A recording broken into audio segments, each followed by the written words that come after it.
Hello, everybody, and welcome back to another movie review here on the channel. I am Bobby Munson, and this time I got horror for you. And again, if you haven't done so already, I do have a co-host of a horror show that we do called Killer Cuts right here on the channel. You can check out the playlist of the stuff we've done previously. Myself and Astrid Pizarro are killing it with Killer Cuts, and we're going to talk probably about this entire trilogy more in depth down the road. So this is 100% spoiler free and a quick little review of the movie Maxine, the third in the Ty West horror trilogy that includes X, Pearl, and now this installment, Maxine. The third installment acts as a direct sequel to X. X was the first one released, but Pearl is the prequel, which, if you see them in the order that they were released, makes a lot of sense why they were released in this particular fashion.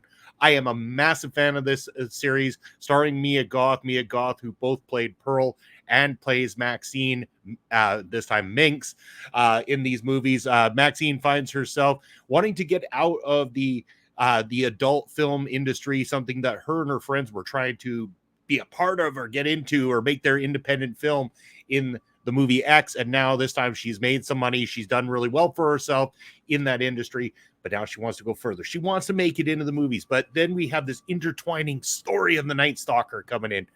And from the trailers, a lot of comments, even from myself, saying it kind of looks like Scream 3 in the 1980s.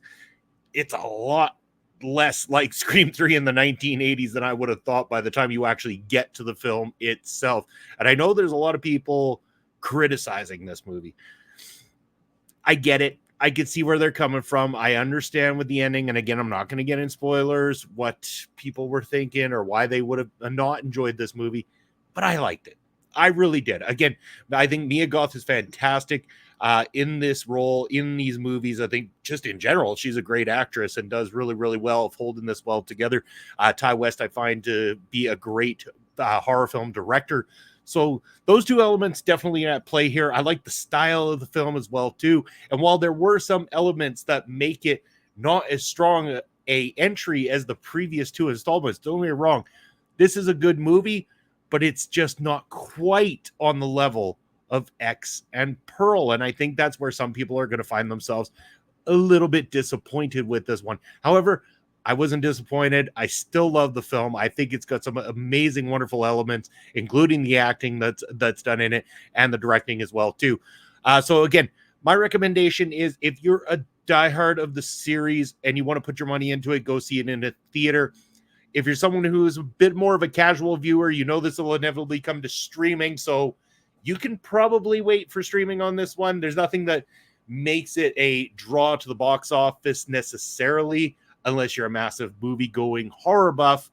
Then that's a different story altogether. So it does get my seal of approval, pass recommendation for you to check out. But again, if you're not someone who's diehard into this series, then I'd say wait for streaming is the best that I can deliver to you without getting too in-depth into the spoilers and give away too much of this particular film.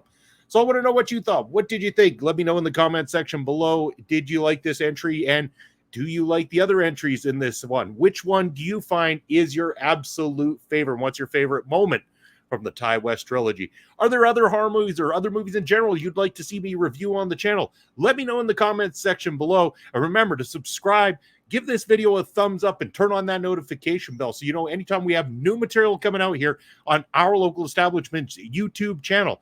That ticker down below is where you can find our local establishment all over social media, as well as YouTube and Twitch, where we have got content coming at you all of the time. So, but as for myself, there I am, Bobby Munson, right down below. That is the ticker where you're going to be able to find me on social media, as well as my own personal Twitch as well, too. And again, I love doing this. I love being here with you guys. Hopefully you'll come back and enjoy some more movie time with me. Until then, though, I'll catch you at the next one.